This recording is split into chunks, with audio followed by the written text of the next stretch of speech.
Vai, kur jau kūp kaut kas. Nopietni? Es domāju, tas benzīns pret bloku tur drīzāk. Es domāju, tā centrālā buks izkus. Kurē? Nu, te dzēsiešana beidzās. Kāpēc viņi beidzās? Tur šūdens ir. Es taču ākstos. Čau, Latreks. Ielēju, hop, un te no kaut kurienes.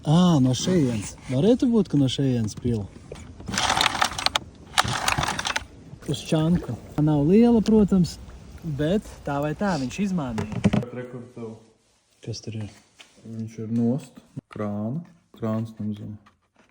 Šitā te trubiņa jau tas ir eļļai. Tad pasausom augsim? Nu, sasmērējot vienmēr labāk slīd. Es domāju, ieliksim mucā. Iedarbināsim ar ūdeni.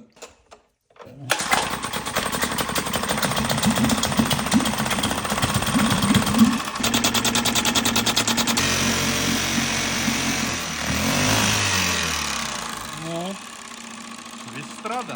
Te viss savs krāns arī netek. Es domāju, ka pārvadāja nomucis nost no šitā tā apakšējās daļas. Tikai 100 eiro, baigi lēti viņš ņem. 100 eiro bija pa telefonu konsultācija, kad tieši uz ezeru bija, un tagad 100 eiro. Baigi, pa 200 varam mierīgi salvot šādu. Redzu, nekas netika ārā.